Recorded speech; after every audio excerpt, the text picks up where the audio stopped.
You're good to go. Okay, thank you. Hey, everyone.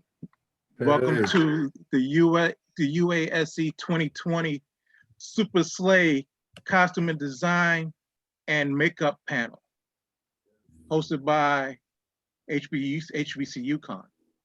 I'm going to be your host and moderator, Wendell Smith, also known as Scorpking Costuming. With me tonight, I have Walter Dean of Dean's Lyst Costuming. I have Miss Maggie Francois. To describe what she does is just like, I'm going to put it like this, she's phenomenal. And now I'm going to go back and let her explain everything that she's involved with, because reading her bio just blew me away. Then next up, I have Miss Tanya Woods. She's also a cosplayer and costume design person. So from there, last but not least, we have our makeup person, our one and only Tranquil Ashes. How are you all tonight? Good. Thank you. Thank you for having us. No, it's no problem. I thank you for being on, because it's Saturday. We just found out today who our new president is, which is part of why I'm dressed the way I am, because I'm like, hey, it's time for a revolution. So why not be Hercules Mulligan for this panel? But anyway, getting back to introductions, I'd like each of you to take a couple of minutes to describe who you are and what you do.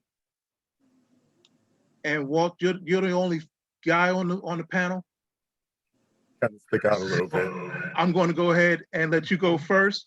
Normally I do it the other way around, but Mr. Walter Dean, please introduce yourself and let everyone know what you do and how you do it. Alrighty, I am Walter Dean. I am a costume and apparel designer. I work under the name of Dean's Lyst. So I'm also a cosplayer. I've been going to conventions for years. So, I've been a guest, done panels, judged cosplay contests, different conventions. People might recognize me or remember me from the Marvel Becoming Dora Milaje.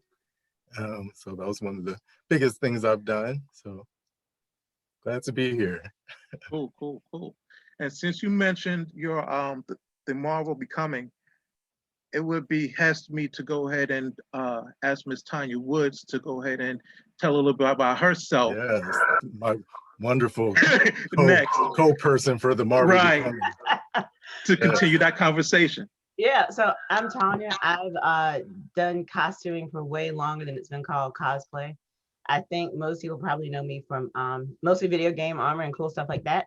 But my friend Walter tapped me to work with him on the Marvel Becoming, and I did all the armored bits, the belts, the necklaces, all that good stuff. And it's been a wild ride. I've had a good time. Yeah, I live here in Atlanta. I do cosplay a bit, but I probably am more well known for the costumes I've created for other people. Nice. Now, before I get back to Miss Francois, Tranquil Ashes, I need to let everybody know who you are and what you do, and what you have done for people like me. I do, I guess, a little bit of everything. I've been cosplaying for like 5 or 6 years now. I do makeup and effects. I occasionally do graphics and I do photography. And everything and anything that has to do with like making a vision come true, I try to dabble in. And a lot of that inspiration came from traveling around the world. I like the way you said that, because that making visions come true. I think that's what a lot of us do, especially when something just, you happen to see something, you're like, I like that. Let me improve upon it, or let me do it myself. So I appreciate that you said that. Now, Miss Maggie Francois, please let the world know who you are and what you do. I'm Maggie Francois, and I actually I started off in the fashion, and I still am in the fashion industry. I've been in the fashion design industry for about 20-something years now. From being in the fashion industry, it just led me into different areas, which now I do a lot of creative direction services for several companies. I'm a brand strategist, and I do marketing for a lot of fashion design companies, costume design companies.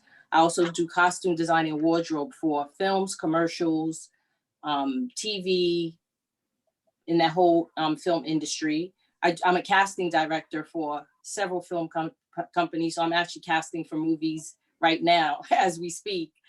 And then I also teach. So everything I do, I also teach. So I've been teaching for 20 years because I feel like, you know, we need to keep our industry alive. So I educate the students on our industry to get them jobs. I actually hire a lot of my students as well. Nice. See, and Did I that's miss how. anything? I think I didn't miss anything, No. but if not, we'll touch on it. No, yeah, no, I have a feeling we'll touch on it during the conversation within over this next I say 45, 55 minutes or so. Because like I said, when I read your bio, I was like, whoa. And then the other panelists I've actually known for anywhere from 10 to 11 years, because I've known Walt for about almost 11 years now. And then I've met Tanya about 5, 6 years ago, and I've known Anita for about 4 or 5 years now. So you're the newest one that I'm meeting, and well, I welcome, and they're all awesome because I look at people like Walt, Tanya, and everybody, makeup artists, as people that, you know, we're all in the same creative industry, right? And I look at them as, you know, as us uniting and building relationships so we can help others to grow as well, because they're so educated in it and they need people like us because we're a behind the scenes industry. You know, so I'm the one that sits there and advocates for us to put us in the forefront. That's the God honest truth, because and I'll go ahead and give a little bit about myself. I'm a cosplayer. I started cosplaying back in late 2008 after my last daughter was born, and I gave up my car thing. I was doing things in cars and putting my designs in cars, and I was like, well, I can't do that too much anymore because of her. So let me flip it to something else. And so I've been designing my own costumes since about maybe 2009, 2010. Oh, wow. So that's how I wound up getting into, you know, designing again, and realize that, oh, this is something that kind of runs in the family, as I was told. So that's how I started. That's where I have my fun. To go ahead and get started with this panel, pretty much what I kind of want to do is cover the differences, or actually more so the similarities of what cosplayers do versus what you as a professional would do. Because in many ways, I believe they're the same, but people may think that they're drastically different. The scale of what we do may be different, but the actual concepts and arrangements are pretty much very much the same. So over this next hour, that's what we're pretty much going to discuss. And I'm gonna let you all talk. Pretty much, I'm gonna throw something out there. I'm gonna let you all talk and discuss the differences in your patterns and how you do what you do. Because I can say for myself, I'm probably as unconventional as you can get, because I don't believe in working with patterns. I'm a person who sees through my mind's eye, and then I figure it out as I'm going along. Sometimes a pattern throws me totally off. So I stopped using patterns and said, okay, let me just use my mind's eye, know my measurements, and put something together. So with that, Tanya, how did you start your projects, your sewing projects, or which, you know, how do you conceptualize your design? By begging Walter to do it. That's usually what happens. I actually don't sew that much. It's not something that I find great pleasure in. So I kind of try to avoid. I do sew things that I'm not going to be able to get it any other way. Right. For instance, I did Efforty from Destiny. And so to get that kind of weird chainmail tunic with the tree motif on it and the cape, I was going to have to sew that. And I sewed that. But usually I do a lot of foam work, and I actually create patterns. I use Illustrator, and I try to find source material. If it's a commission, I hope that the customer is going to come to me and say, you know, I already have turnarounds of this character. If not, that usually precipitates a Google search. There's a lot of games out there that you can pull low poly designs straight from the game. So sometimes I'm able to pull, you know, a low poly of the character straight from the game to get that turnaround. Bungie, I hate to like drop names, but Bungie, for instance, is very good about publishing turnarounds of all the characters in their games, and they are encouraging cosplayers. The same thing with Blizzard. So usually I can find that there, and I use Illustrator to actually create patterns. I take photos, stereographic photos of all angles of myself or my customer, and I overlay the character, and then I actually draw pattern pieces in Illustrator, and I resize, and I don't print them out anymore because I've moved to using a laser in my shop for most of my foam work. So I've kind of cut out a step in my process. But after I make those pattern pieces, I export them to SVGs, and I use that to cut the designs with the laser. Okay, cool. Impressive. Thank you. Guys, go ahead and jump on in, because again, this is going to be straight conversation. I don't want to stop you from jumping in and adding a piece to this conversation. So in this instance, Walt, go ahead and add to that. What, you know, what's your process for conceptualizing your designs? I know a lot of times I just studied the source material. So like Tanya said, you know, hopefully the client will send me pictures of all angles to make things easier. And a lot of times I do end up doing that Google search, you know, to find additional images. Okay. But I'd like to be as precise as possible. So I'm gonna look for a lot of source material. I normally work with patterns, but it kind of depends on the project. Because I don't know, I'd like to be like really specific. So I work with patterns a lot, whether it's a pre-done pattern that I can just alter, or sometimes I'll end up creating my own patterns, sometimes draping. So kind of depends on the situation. So there, of course, there's always more than one way to do something. And I think you're shutting down, you're limiting yourself if you try to do everything the same way. And then I actually started off doing like accessories and trying to learn armor, but before I could get really good at that, I started sewing. So that's my main thing now. So if I need big armor builds or something, that's where Tanya comes in. Now, I work a sewing machine out. Were you guys self-taught, or you went? You had. You know what? I took my friend's grandmother gave me her grandmother and her mother gave me my very first sewing lesson. And then I took one lesson at not at Joanne, but Hancock Fabrics when they were around. And from there, I taught myself. So it's something that I really enjoy doing. I caught on quickly. A lot of times I took on projects that were a little bit above my skill level. So that forced me to learn it. So it's worked. It's kind of a scary thing, but it's worked for me so far. I do that all the time. That's the only way you can get better, to be honest. That's just true. Practice, and I push myself, and I think I've done pretty well so far. And Tanya, were you self-taught as well? No, I graduated from YouTube University. Okay.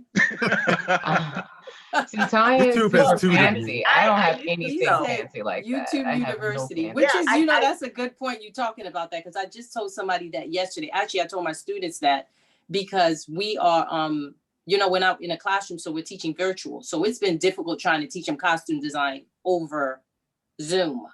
Yeah, so I can imagine. Yeah, it's very hard.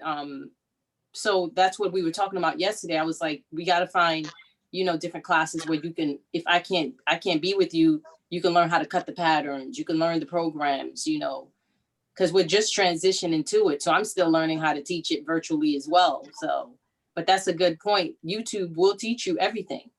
That's true too. Yeah. If you can Google it, you can find it on YouTube. That's right. YouTube has been a wonderful resource for me. Like when I say I'm self-taught, like a lot of that is YouTube taught, I guess, would have been more accurate. Yeah. YouTube and Craftsy. I don't know if anybody's familiar with Craftsy. Oh yeah, Craftsy. Actually, you can learn pretty much anything artistic wise on Craftsy. You Yeah, know they the have funny the thing? educational videos, right? Yes, and the Yes, videos they are very do. thorough. Mhm. Thanks for that. That's a site I forgot to give them yesterday. I'll give them that too. And the funny thing about you mentioning both YouTube and Craftsy, those are sites that I know, but when I'm in the mix of doing something, it all goes out the window. It's like la la la la la work. La, la, Sometimes you la, just la, play la. it by ear. Right. So it's fun doing some of these things at you know certain times as well, because you're sitting there, you are looking at the actual image, unless it's something that you imagine in your mind, which I guess we'll get to a little bit further in this conversation, because there's a lot of conceptual stuff that you think of on your own, like, ooh, I can do this character. And then you just start creating something and you're like, okay, let me change this to this, or how am I going to make this into that? And then when you're done a few hours later or a few days later or whatever the case may be, you're like, okay, I think I'm done now. And then you sit down and you look You at have those moments. I don't know if I've ever actually been done. I've And gotten sometimes to a I'll, stopping point. that's my point. I don't know that I've ever gotten to anything that I said, okay, this is final, it is complete. I am okay. It can go out into the universe. That's I have a costume that I did Work. last year. I have a costume that I did last year that it started exactly that way. I did the base of it because it was someone else's design. I told them I like the character that you drew, so I'm going to go ahead and do that design. And then once it was hanging up in my closet, I'm like, nah, that could have a vest to it. So I looked, I was like, ooh, I still have material left. I made a vest for it. And just last week, I'm sitting there, I'm like, nah, it needs an over tunic. So I made an over tunic for it. So that's what I love about doing what we do. We conceptualize and then we like, nah, something's missing from this. And we just sometimes I'll have in mind, right, exactly. you know, okay, this is how I'm going to do this. And then I actually get to it and I'm like, no. So I'll like come up with better ideas as I go along with the project. Mhm. So like this, I just made a Red Lantern costume. I had in mind that I was gonna like for the abs and the separations and the chest and thing, I was gonna cut up the different pieces and then sew them back together to get those indentions in between. But I was like, no, I'm gonna layer this. I ended up layering it and then like doing a stitching through it to form the shape of the abs, and it came out better than what my original idea was. I saw the pictures. Like I said, you play it by ear.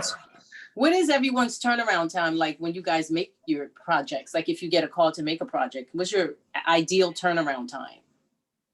Because I know that's an issue I have with. I mean, 48 hours. It's not really quantifiable. I mean, it depends on what they're asking. Yeah, it depends on I mean, Marvel came to us and somehow thought that we were Ruth Carter and had, you know, workshops full of people, and they set a timeline, and we were like, oh no, that you know, need a little bit more time than that. You know, it just kind of depends on what they ask for. I mean, if somebody comes to me and they ask for something that I know that's going to take a whole bunch of 3D printing, and there's going to be multiple types of paint, it's going to take a lot of drying time. You know, it can be several weeks. Other things that I've done before that the patterns are laying around, it might take me a couple of days. You know, a lot of this, and I'm very picky. So like I joked that one of the things that I was going to have this year had con season happen is I was going to have the bin of cast off parts, because for anything that somebody has seen of mine at a con, there's probably 4 or 5 demos that I made a part, discarded it, and then I got to one that I felt was acceptable. And so, you know, that can take some time. I usually let my customers tell me a date. You know, I need it for this convention. We're going to start shooting this thing on this date. This is when I need it. And I start working from there. You know, if I can do it faster, I will. But, you know, in all likelihood, it's going to take me some time. It's not like I'm just going to Joann's, getting the pattern, and I can just cut this out and make it. Usually it's something that doesn't exist yet in the universe. Or if it exists, it's only been existing for like 3 weeks, or at least 3 weeks to the public. And, you know, here's somebody saying, I want this thing. We usually take on projects that need a quick turnaround time. So a lot of times I'll have more than one project. So if somebody comes up to me at the last minute and says, I need a costume, well, I already have 2 or 3 people ahead of you. So I can't, I don't, unless something opens up, something happens, you know, I'm not usually able to just drop what I'm doing and get you a costume this week.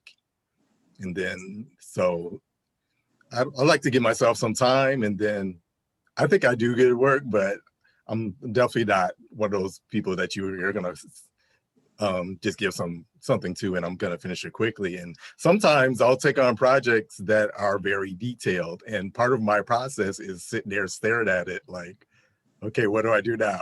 Right. That's That's a So I creative have to- process. So how far ahead are you? How far ahead are you booked, Walter? Like realistically? Realistically, I like to tell people to give me like 6 months, and not that it's going to take me 6 months to make that costume, but we want to keep in mind that I may Wiggle have room. other projects ahead of you. Yeah. I have, you know, I don't have a whole lot going on, but I have somewhat of a life. So I want to be able to plan other projects, be able to plan, you know, other responsibilities that I have outside of making costumes. Yeah. Have to throw in some sleep time, you know, so there's a lot that goes into that.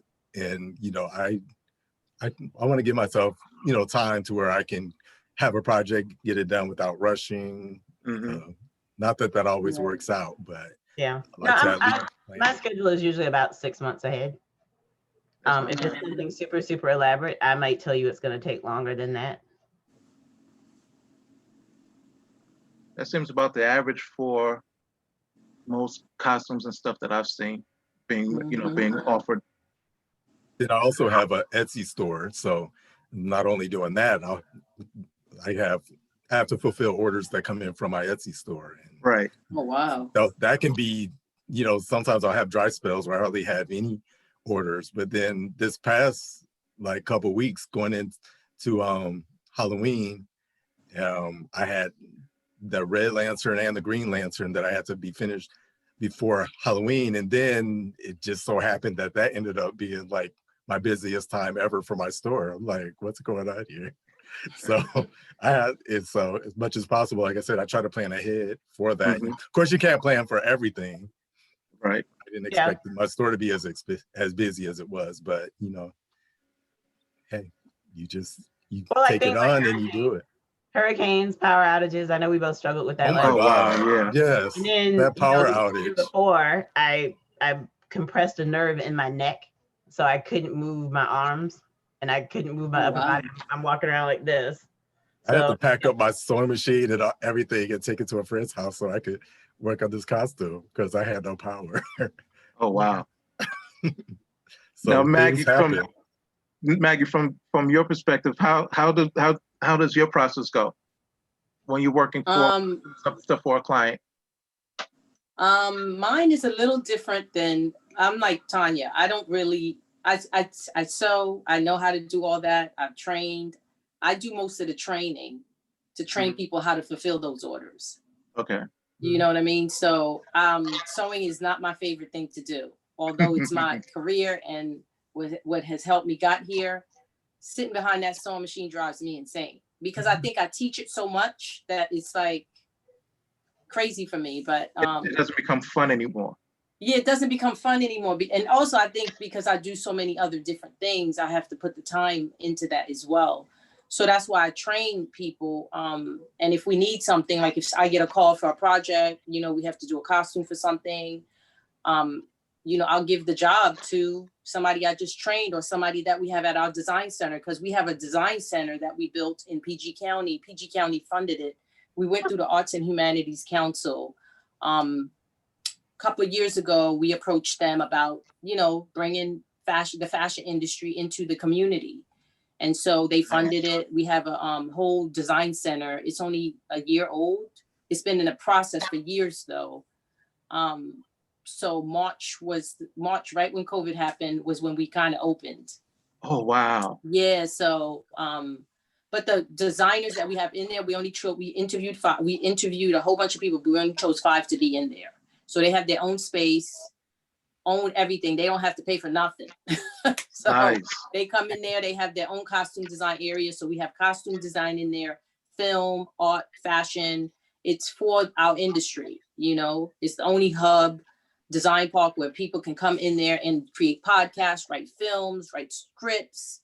We have conference rooms so they can hold workshops. Like today we did a pattern making workshop for them so they can learn how to make menswear patterns, because a lot of people that don't, menswear to me is more, if somebody sends us a request for menswear and women's wear, women's is kind of easy. You can play around with that. Men's is just so technical, you know, when we're doing costumes for that. So every week we hold classes in there so we can perfect their skills.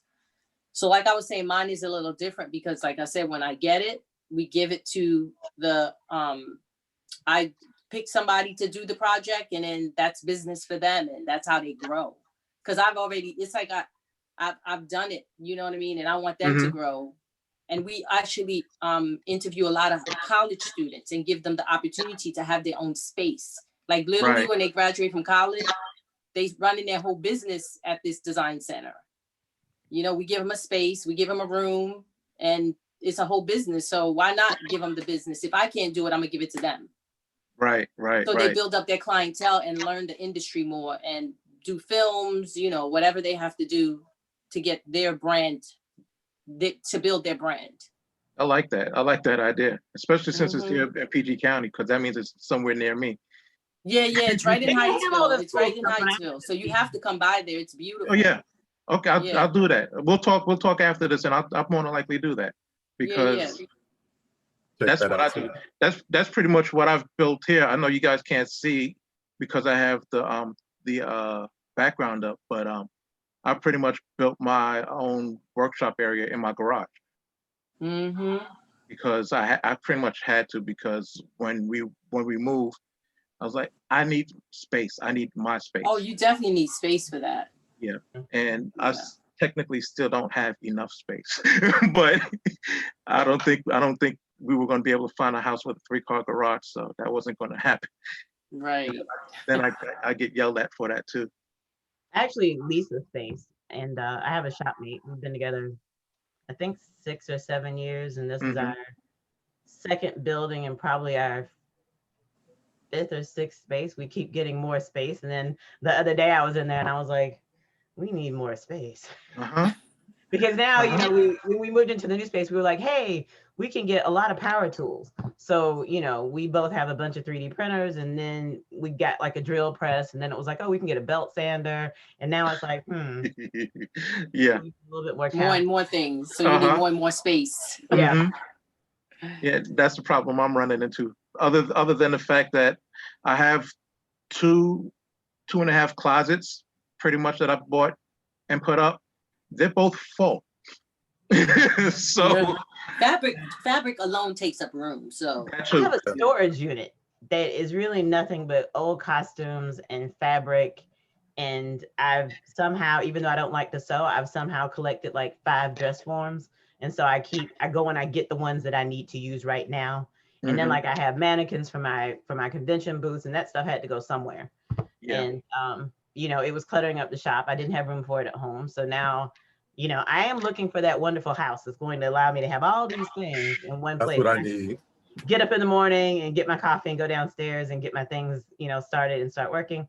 But right now, you know, I have to take a little hike, a couple of miles. Yeah. I have so much fabric, and I just it's worth it though. Build stuff up along the way, and it's just I end up with more and more stuff. And I have to figure out where to put all this stuff. Right, exactly. That's one of my problems right now, because my storage unit is pretty much full of stuff that I couldn't keep in here. So I'm like, okay, yeah, when I need it, I'll go grab it. And if I don't need something, I'll see how much I'm using it over a couple of months. And then if it's like 6 months, okay, I can take this and I can put it in the storage unit for a while until I know I need it. But sometimes then I can't find it. Like I called Walter the other day and I was like, hey, do you have a K3052? It's a quick sew pattern, because I was like, I know I've got 4 copies of it. There's somewhere. I couldn't figure out if they had migrated from the studio to the storage. I'm not touching that. Yeah. I've sat there and bought the same fabrics over and over again because I knew I had them in one space, and then they disappeared. And people don't understand that. It's like, you know, why are you going to the store? Don't you have some? And I'm like, I can't put my hands on it right now. And I don't have time to look for it for 2 or 3 days. So I'm just going to go buy another one. And I'll use that one when I find it. The ladies at Joann's near me know me so well. They don't mind. They don't stop me when I start giving other people tips. We're standing at the cutting counter and someone's talking about doing something. I'm sitting there showing them pictures of the costumes I'm about to work on. And then I start giving them tips, and the girls behind the curtain, they're still doing their job. Yeah, listen to him. and they continue going. So it's understandable.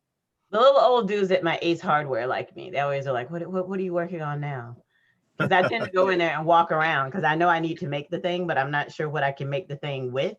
So I just go and wander like the pipe fitting aisles and over in the PVC, and I look at the wood, and then I stand there and I look at like all the nuts and bolts and the Chicago screws, and I'm like, well, maybe if I put this with this thing, and I'm like putting stuff together, and they're all like, oh, what are you working on now? And I take out my phone, and they get all excited.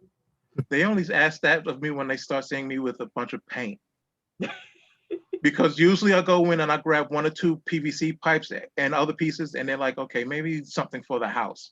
Because I'm a guy, they're like, okay, maybe he's doing plumbing. But you start grabbing a bunch of different colored paints, they're like, okay, what are you working on? You know what my answer is always is a potato cannon. You said a potato can? Potato cannon. Every time I've got PVC and paint and they ask me what I'm working on, it's potato cannon. Right. Yep. Now, the one thing, do you guys, before you start creating, because it seems like you just start creating, do you ever, I would say, sketch it out and come up with a concept or create a style or mood board to come up with your projects? Sometimes I do, because... Or inspiration board, then you say, okay, let me transfer that into a vision. Sometimes I do that. We do that a lot. Yeah, and for people who I talk to when they're getting into costuming or designing their own thing, I tell them to do that. Yes. Because I usually tell people how I work, but then I said, don't go by what I do. I'm weird. I do things a lot different than a lot of other people do. Work off the cusp because you've been doing it so long. Yeah. Right. So because I'll tell, like, I've literally thought of a project in my sleep, got up, knew I had pieces of the fabric to make that concept, and went downstairs and started working on it, and had that was like 2 a.m. I got up. By 6 a.m, I had the design finished. And then I went to the store and bought more and made others of the same design in different colors. Got it. Because of another project we were working on. I tell people, don't do that. That's not you. It can you have to get there. Right. It can become you, but you have to figure out how you think and how you work. Once you know how you think and how you work, yeah, you can go ahead and do that. I think my process starts. That's something that works with you. I think my process basically starts when the client comes to me and asks me about the costume. I don't just spit out a price. I get all of my source materials, get all the reference pics, and then I study those before I get back to the client with a price. So basically, to do my quote, I break everything down in my head.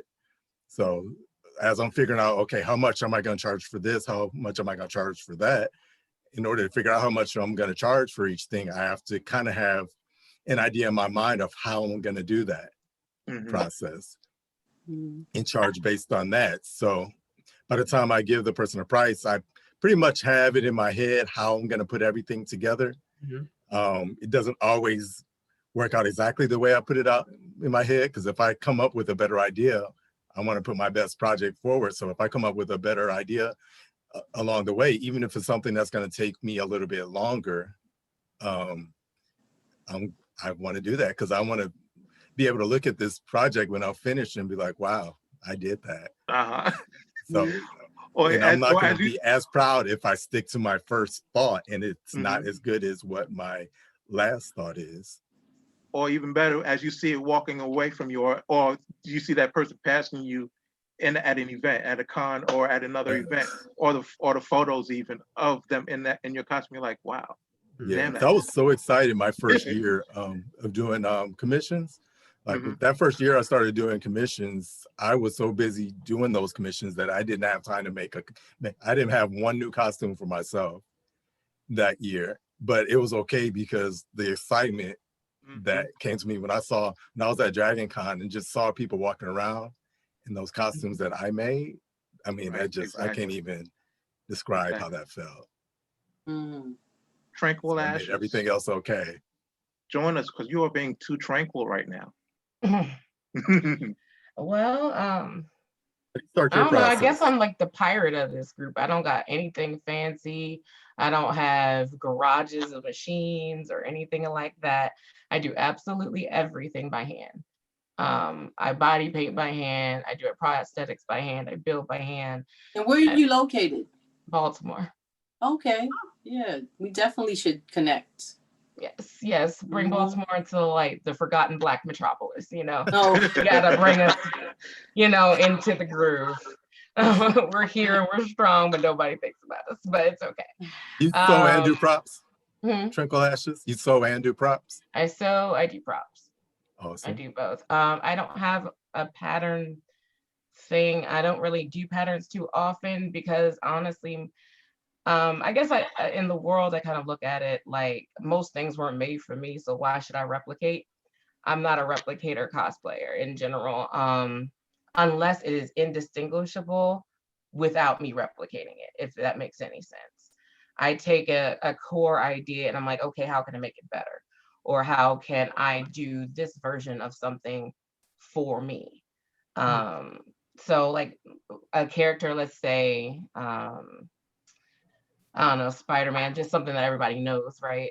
You have your bodysuit, but like maybe I won't use just a bodysuit. Maybe that Spider-Man has a cape for some reason, or just anything to like differentiate myself, and just kind of be able to put my own creativity into things.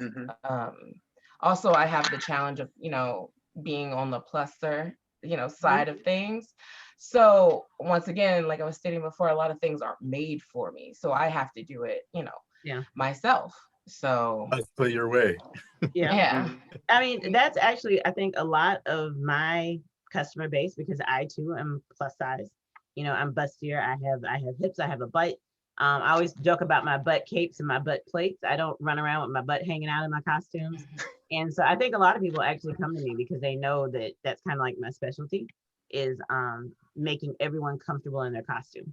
And so, people come to me and I ask them, are you good with your arms being out? How do you prefer that your pants fit? How do you, what do you want?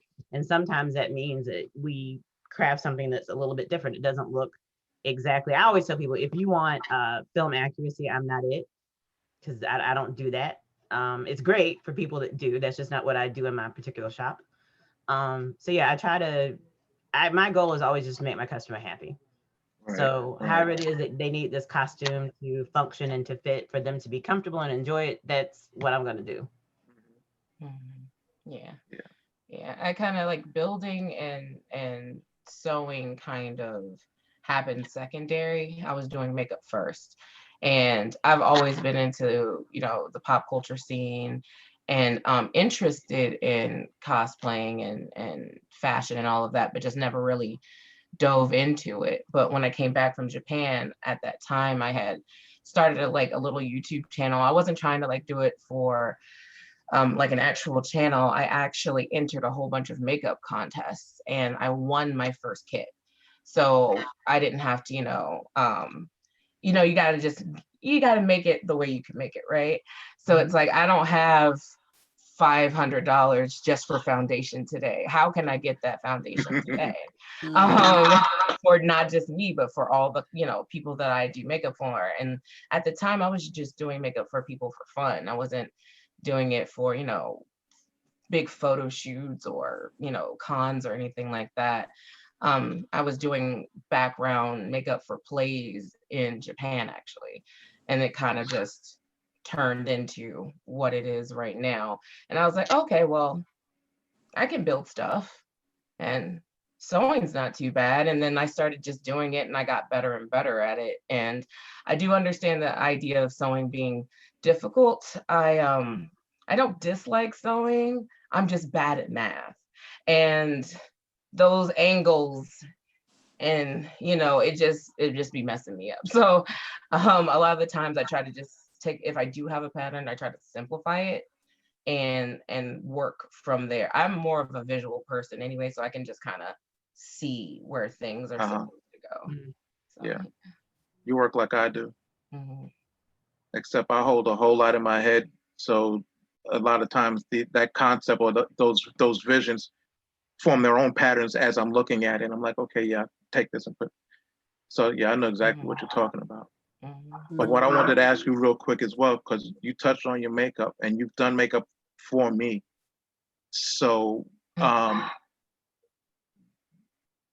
do you, when someone like me asks you, okay, hey, I need to look like this, and they show you a picture, what's your process in dealing with that? How do you decide what materials you're going to grab before you go out to that customer and say, hey, I'm about to do this to you, so are you allergic to this? Are you comfortable with that?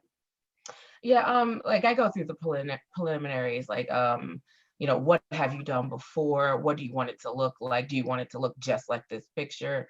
Or do you want to use more complementary colors to your skin tone or something like that? And I also, I don't necessarily give them a price right front, because I have to see, okay, what do I have to buy for them? Do I have to buy this special effects thing that I don't already have, or will this project use all the things that I have already, which it's happened before. You do like a 7-hour body paint. Yeah, your materials are gone. A lot of your materials are gone after that.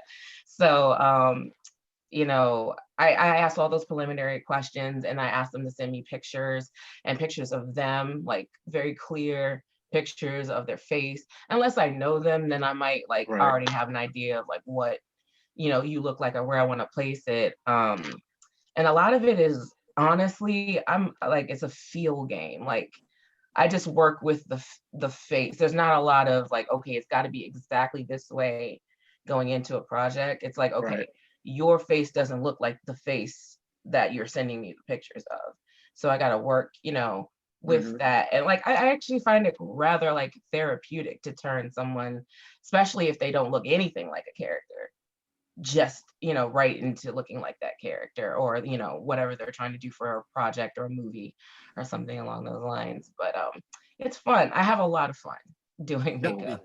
You have any advice for anybody who's thinking about doing body paint and they've never done it before? Because I want to do body paint, and I've never done it. Don't go cheap with the paint. Yeah. If that's the one thing I can tell you, is there are brands, thankfully, like our industry has boomed when it comes to things like that. So like getting paint at a reasonable price is easy now. Yeah. It's just like an Amazon, click away. So I would just make sure you research your materials first. Do you sweat a lot? Are you allergic to something? Do you know if you have a habit of touching your face a lot? Do you know if your eyes get watery more than others? You might have to get certain type of contacts. Yep. There are a lot of things that once you understand that about yourself, it's easy to pick the products. Right. Yeah. Especially when you start looking at airbrushes and stuff like that too. Yeah, which is like, I've used airbrushes before, but I don't know. I like body painting by hand, even though it does take longer.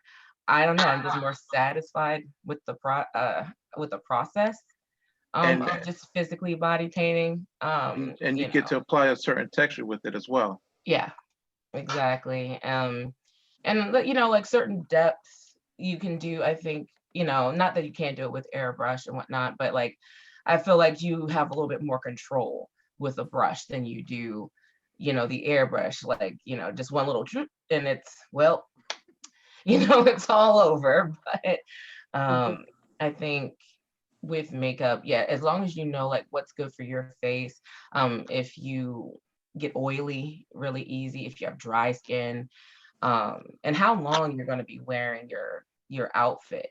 if it's going to be hot outside, because you know that'll put a lot on whatever it is you're wearing. You could not be a sweater, but if it's 100 degrees outside and you're wearing armor, everybody's sweating, you know what I mean? So like you just gotta be prepared, and then after that the actual like starting of it is easy, and it's practice makes perfect.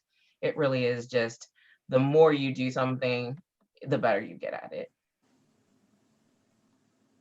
So now, do you do those I don't know what you even call it, it's like I guess it's like a practice phase, kind of like where you do the whole look but on paper? Yeah. Sometimes, but very often no. I'm kind of like Wendell. I can see it in my head and I can just put it on, you know, someone's face, unless it's something complicated, like or if I'm not replicating it. Mostly if I'm doing something for a client, I'm replicating something. I'm not necessarily coming up with my own spin on it or my own creative thing, unless that's what they're asking me to do. That's the one continuous course that I've failed on YouTube. I follow all of these makeup artists, and I don't know. I'll tell you what the key is that like you got to find the makeup artist with your features. Yeah, like, that's the harder part. Like there'll be makeup artists and you'll see these beautiful, gorgeous eye looks, but then you realize they have like a football field worth of space. Exactly. I've got these eyes all and this makeup there. And then me, like, and I think put based 17 off, colors. I don't have it. I think you have maybe hooded eyes like me. I know I have hooded eyes. So like all that space disappears when my eye opens. So I gotta be aware. I gotta be aware. Follow you. I'm yeah, gonna follow you, and you're gonna help me. Absolutely, no problem. Okay, hey, folks, we actually do have a few questions, and I'm gonna go ahead and start with okay, I just lost it. I'm gonna start with Nicole's question real quick. She's asking it, do any of us feel like we've missed any opportunities? Do you have any regrets? I do a lot of okay. I do a lot of costumes for people who go to sci-fi conventions, but I would like to step outside of that. I would like to, you know, work in movies or theater, TV shows, things like that. So, but you know, for now, I'm honing my skills and, you know, looking for those opportunities. I'm not gonna say it was a specific opportunity. I think that just by my very nature, I'm not maybe as aggressive as some other people are, because I see people out there that I'm kind of like, that's what they paid for. That's the person they booked for this thing. Gosh, I could have done a better job.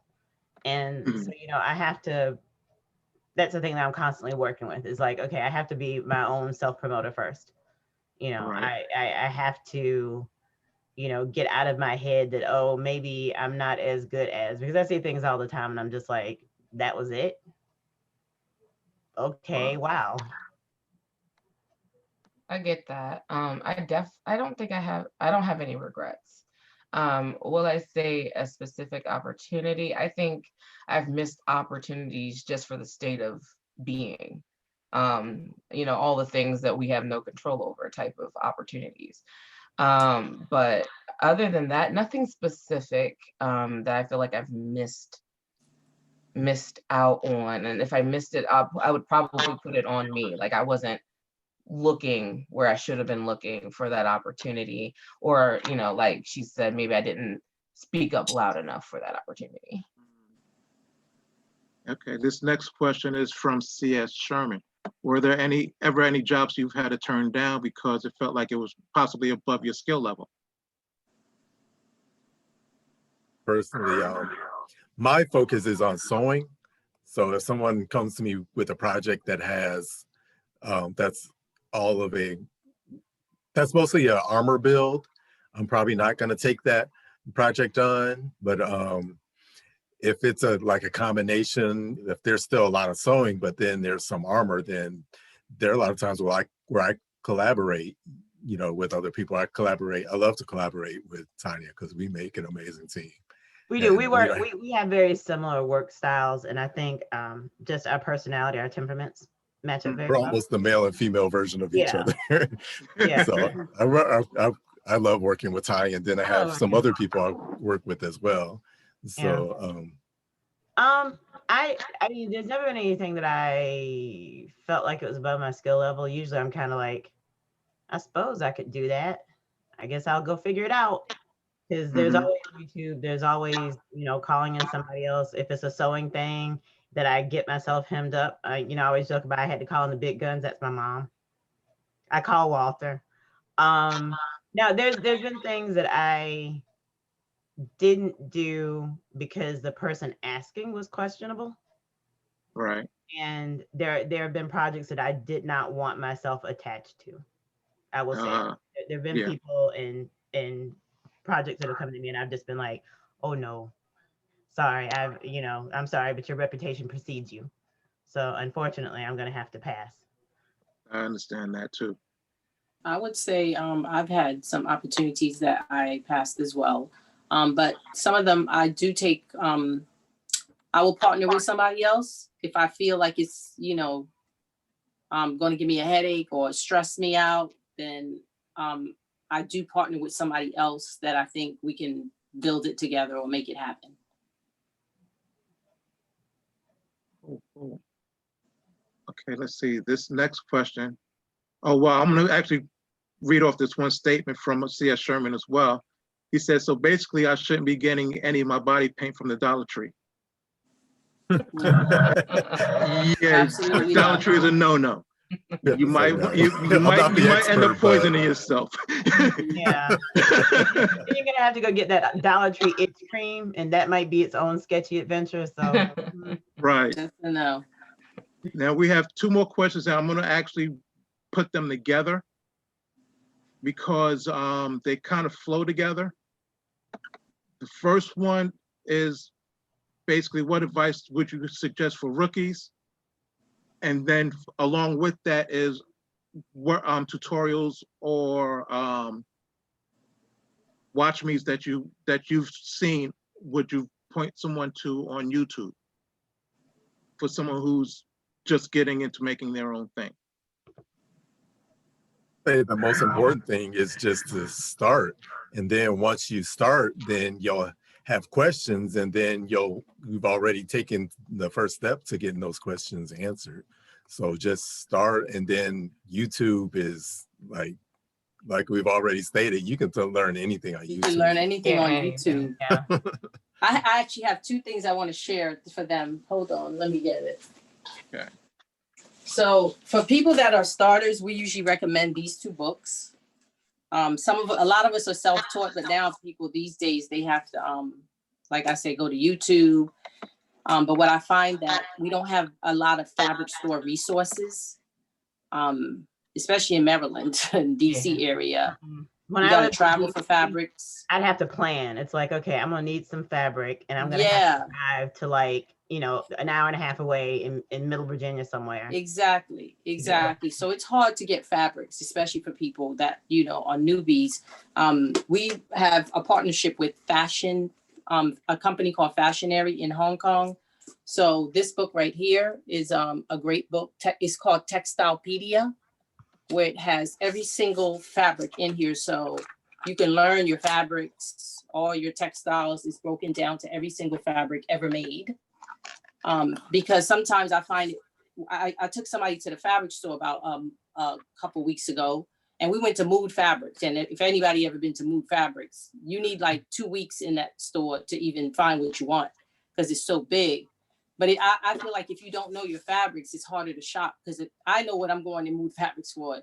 Tanya may know what she's going in her fabric store, but rookies, they come in there and they're like, okay, I don't know. So this book is great to learn your fabrics, and when you know what you want to make, figure it out. And then this other one to start off is called Fashionpedia. So it's a fashion Bible, like the fashion industry, costume design industry, we use this. It's a visual dictionary of everything that talks about the fashion industry and the costume design industry that just helps you. It's like a guide to help you where to start and where to begin. So these are great textbooks that we share with, you know, anybody that wants to start and our rookies inside the fashion and costume design industry. Sweet, perfect. And I love the fact that they're both called pedias. Yes, Fashionpedia and Textilepedia. hmm I've actually added them into the Facebook viewing so everybody can see it there, see the titles there. And we actually have two last questions, and we have about 5 minutes left for this panel. So I'm going to go ahead and ask this last question. This actually comes from Shauna. And what does the future of costuming, makeup, and cosplay look like? It's not going away. Fashion is, we have to wear clothes every day, every single day of our lives. We have to watch movies every single day. Because why? It's a virtual world right now. So content for filmmakers are being pushed out like crazy because they want content for TV, networks, Netflix, you name it. They need content. So you're going to need costumes, More TVs and for that world. It's just Right. not. So I think we're growing now where even when, people were saying that they want to get into the fashion, the film industry. I'm sorry, what was it? What was the name again? I'm bad with names. Dean, when Dean was saying he wanted to venture off into the movie film industry, you can do that right now because it's so many people looking for costume design in movie sets right now because like I said, it's booming. The movie industry needs content. So it's a lot of people staying home and we have to get new material out there. So I think it's growing. It's going to get even crazier for us in our world. That's a good thing. The demand is going to be crazy. I think that's a good thing. Panels, I used to talk about how when I was watching YouTube, I would see all these people that had these super built out workshops and they had all this equipment, all this stuff. And I did not see myself becoming that person. But as I created more things and I kind of, I guess, upped my own game, I wanted a different level of quality. And so I started buying, I got one 3D printer, then I decided I needed a better one. Now I want a resin printer. And I think one of the things that I see out there is that there's a growing market for consumer products that are very similar to industrial products. So you're starting to see things like the resin printers are fairly cheap. They're like $300 to plug and play. I have a Glowforge. When I got mine like 2.5 years ago, it was a big deal, but now there's a regular commercial that I see all the time. You can go to your Joann's and you can use the one at Joann's. So I think that as we see more products that there's kind of, this tertiary things, there's the industrial version, there's kind of the craftsman version, and then there's the consumer grade version. I think that's going to change the face of what it looks like. I know even now when we judge costumes, there's always a question of, well, how was that created and does it count? Right. What does it mean if somebody 3D printed, some of it? What did that entail? Did they just get a file off the internet and print it? But there's also I'm curious to see how that's going to evolve what we do. Cool. Now this is my last question, and it's also coming from the live on FB as well. Can you guys give any of the projects that you're about to start working on that you're already working on? Yes. Take one or two from each. As far as costumes, I have a Static Shock costume I'm getting ready to make. So that'll be my very next project as far as that's concerned. Coming up as far as certain places where you can see me, I'm going to be in a documentary that's coming up that can be seen out freely. So keep your eyes open for that. Tanya, do you have anything coming up that you're working on currently? Stuff I'm working on currently. I still have a bunch of things in my shop that were booked this year for big cons that didn't happen. So a lot of people that I was already booked, they just said, we'll get to it when you get to it, because my studio is in a building with 12 other artisans and we have a common ceiling. I've kind of been locked out of my studio. I've only recently been going back in there. So all of those things are still happening. I'm going to start working on them. I still have the Mondo Shine that I didn't finish last year for Dragon Con. So I've got like an 8-foot tall space turtle. So I'm going to finish the space turtle. And I'm always threatening to stream regularly. So that's probably my next big project, is to just start streaming more. Okay. I love that. Tranquil? As far as projects, I'm going to be working on an alien cosplay very soon. So that should be fun when that comes out. I'm still working on the details of that. Like And, alien xenomorph or an alien? like xenomorph. Yeah, I'm excited. I want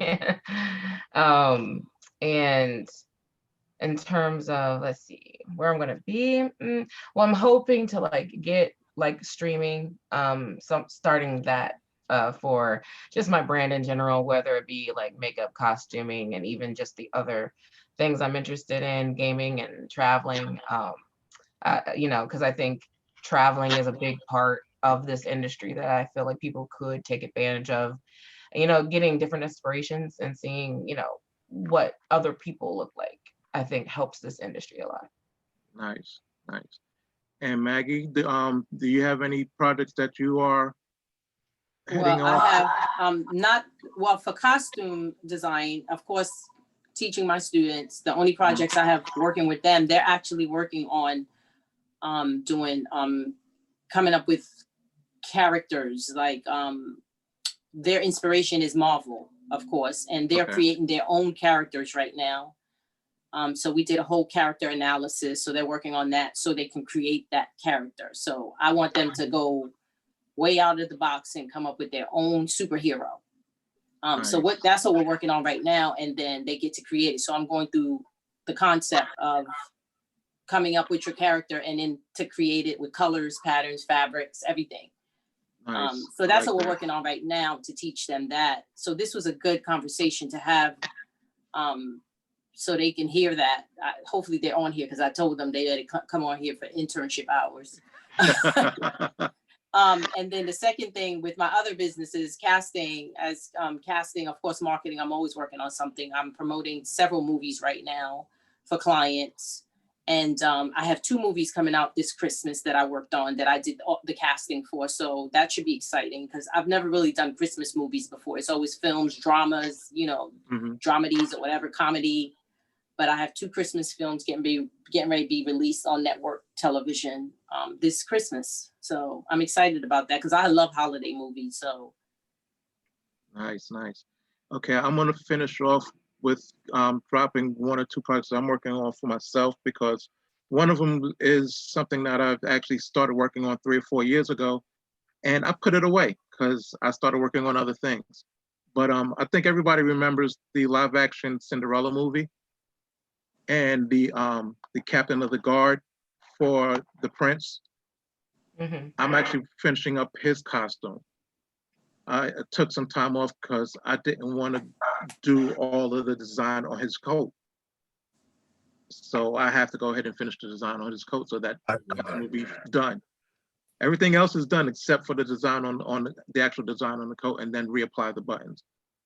And then I have some other stuff that I'm going actually just redoing because it's other prop work that I'm actually redoing because I've thought of better ways to do it.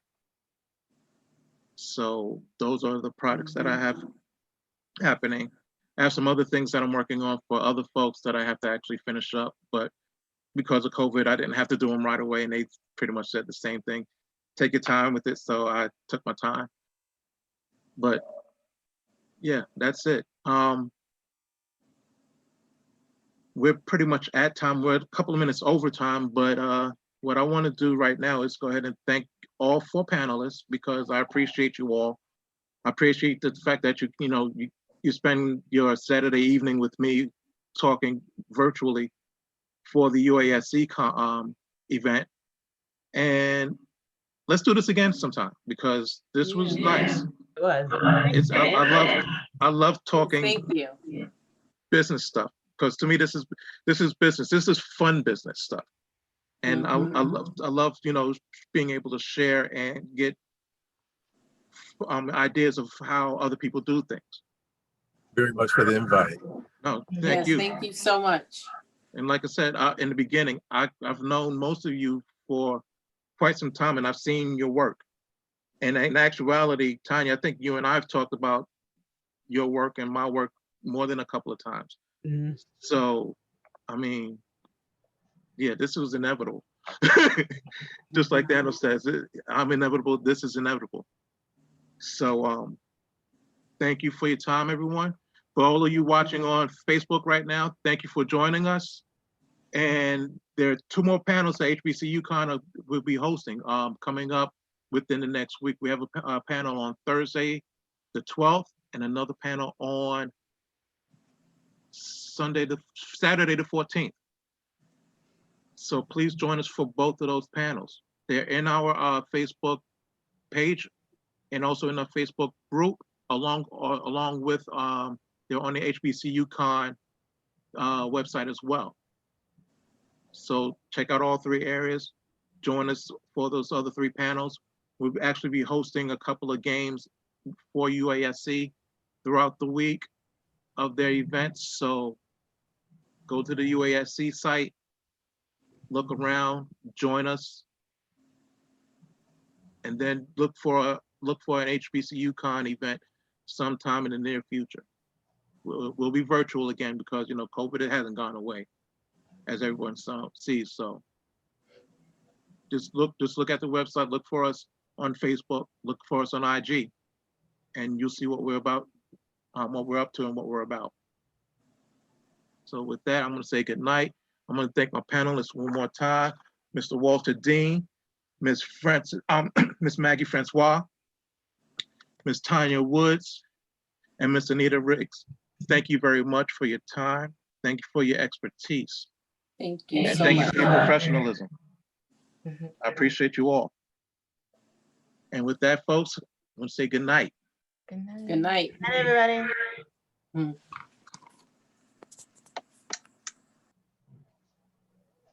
Okay. We are off Facebook Live. Yay. Young up. Yeah, and Tanya, thanks for reminding me about the Facebook Live because I forgot all about looking for questions. Well, I looked over because when I realized that there were no people in the chat here, I thought, okay, I'll be watching on Facebook Live. Yeah. So I opened a window just to see what was going on over there. Yeah, I totally forgot about the Facebook Live. I'm like, look, we're having a good conversation. I don't need nobody else's questions right now. Great job, everybody. Hi. I'm so pleased. Hi. You've been all kinds of busy. Like your IG is just on fire. Who? Me? You. I'm like the rest of us at the house going, I need to get something done during COVID. And you're like, okay, let me show you how to do this. I mean, hey, like you got to fake it till you make it. Because I was just, first of all, Tranquil Ashes, you already know she's a huge part of all of that. So she takes half the blame. Well, I just make y'all have been doing amazing work and the photos are fantastic. Yeah. Thank you. Thank you so much. Yeah, I mean, I did that Anoxinamone paint of hers, if that's the one you like. Yeah, that was her paint. Yeah. But Anita's pretty much been my makeup artist since 2017, 2018. But yeah, I'm just so honored to have had you all here. That's why I'm like, oh, this is going to be such an awesome panel. I definitely would like to keep in touch. Well, I pretty much know all of you except for Maggie. This is my Miss Francois, I should say Professor Francois. This is my first time meeting you, but I would definitely love to keep in contact with you as well. I don't know if you're looking for mentees, but I volunteer as tribute. None of this cool stuff. We have to reach out to her as well. When I lived in DC, I felt like I was alone in my geekiness. Who you I didn't know anybody. I was just like there. Well, y'all can feel free to contact me anytime. Oh, absolutely. I definitely am going to reach out to everybody that I haven't met and I don't know personally. So you'll see something from me shortly. Okay. Yeah, because now you got peeps. Now you got peeps. And definitely once HBCU Con, once the pandemic is over, thankfully now with the election results, it'll be over sooner rather than later. Exactly. And so once that kicks off again, I want to make sure that all of you have a place there. And of course, we're definitely going to be doing it in partnership with the Department of Fine Arts and VCDMA. So Professor Francois, you're, whatever you want, Tanya, Walt, Anita, you already know. It's yours. We'll reach out. Yeah, we're definitely going to reach out. One of the two of us. Because for me, when I started in 2008, it was like, there's not too many people doing this stuff, and boy, was I fooled. And then it became an addiction again. I'm like, okay, I don't get to make stuff for my car anymore. I get to make costumes now. I took this whole break. Like the whole time that I lived in DC, I didn't make anything real. I think I made like 2 things because I kind of, Oh wow.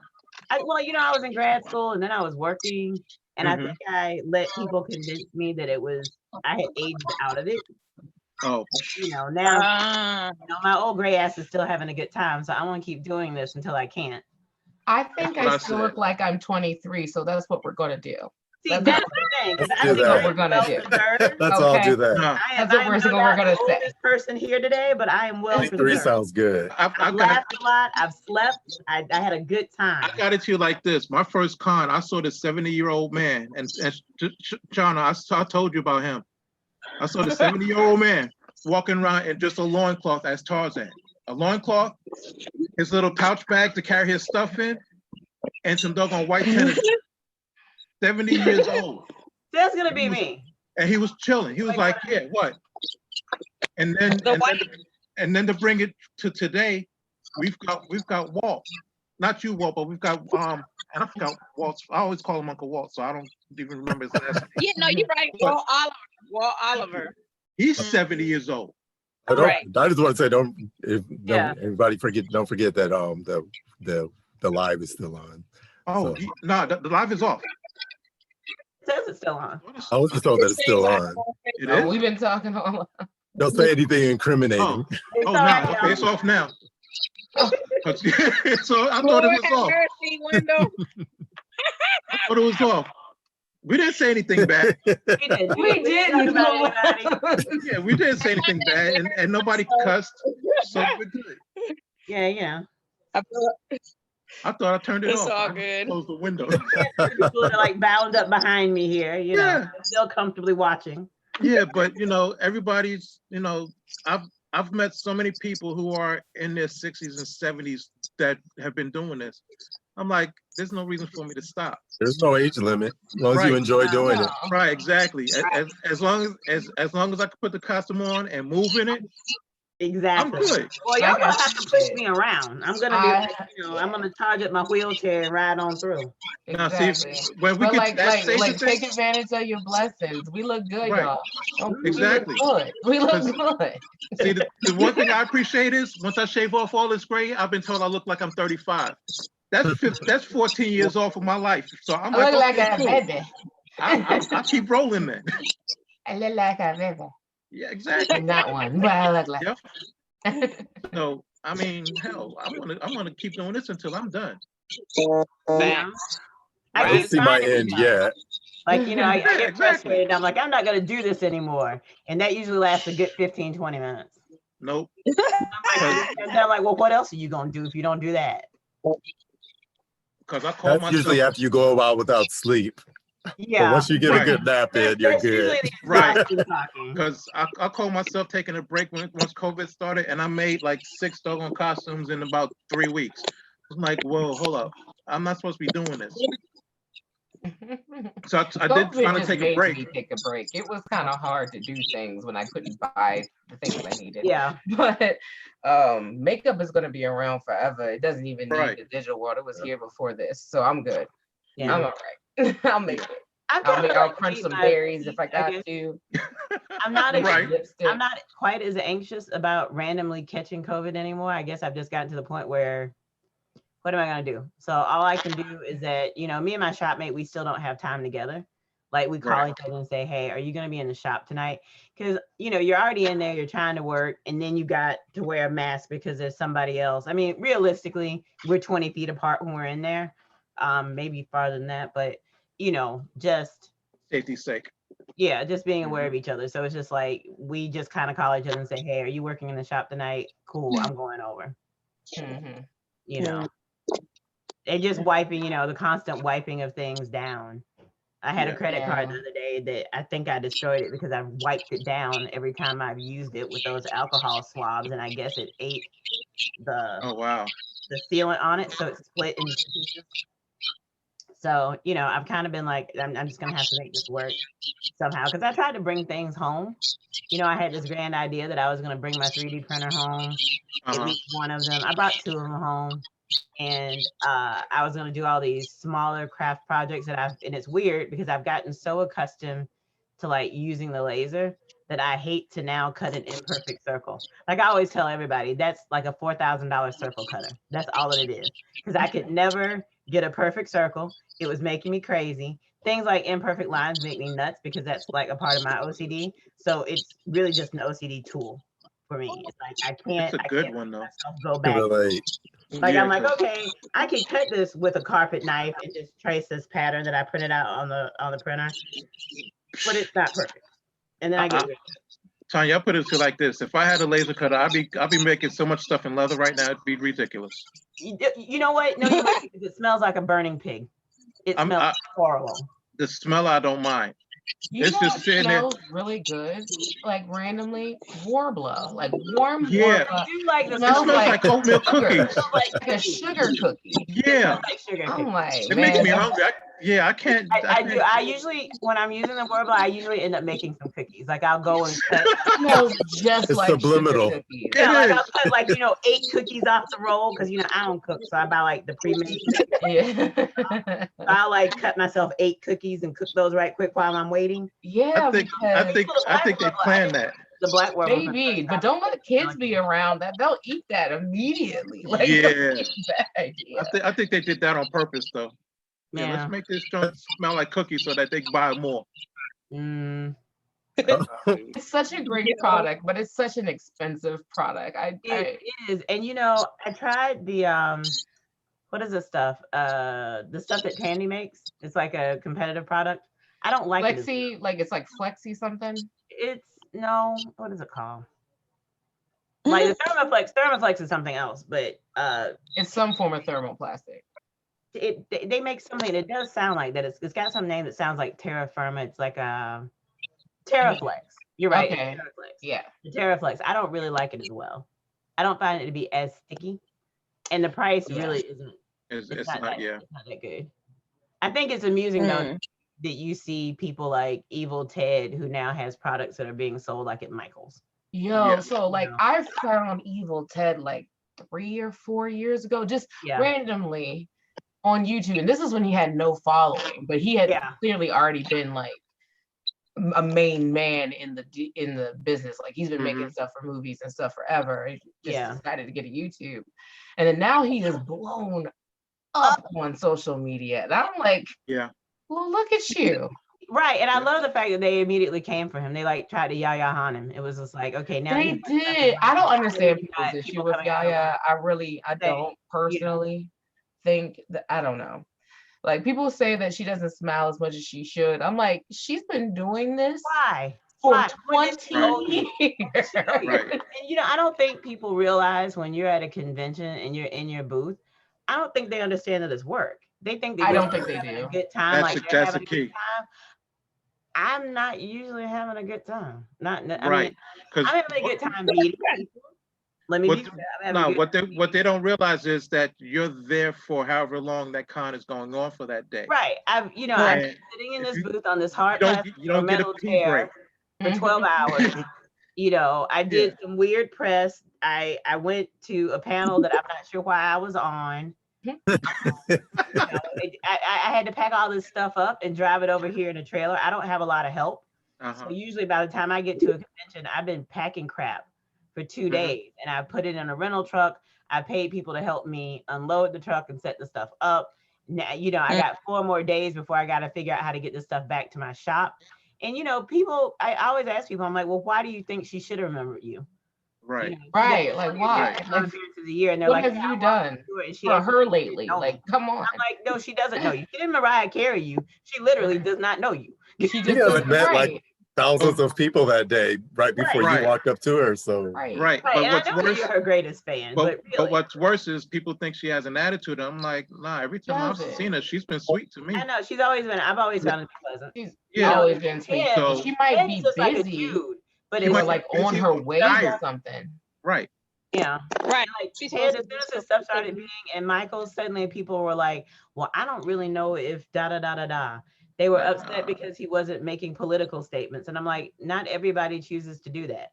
You know, Not I made it everybody certain should. statements, I That's didn't true, care. too. I was like, you don't need to be my fan if your thinking doesn't align with mine. I was okay with that. So I have reposted things on my social and said that, you know, yes, I'm working for the Democratic Party. I want y'all to go out and vote. And I'm fine with that. I understand Right. completely if somebody else chooses not to. But Mhm. yeah, it amazes me how people just come for people. And I'm like, he's done so much. I'm happy for him. Mhm. You know, I think Yaya stuff is overpriced. I've only Yeah. ever bought it out of Yeah. desperate. I don't buy Okay, it. so my thing about Pocket Yaya night on Hunt, Not Saturday, live, and I are need we? some more foam. Nah, it nah, is I okay. kill that. So it is, but here's my but, and this is me because I don't even get it all because it is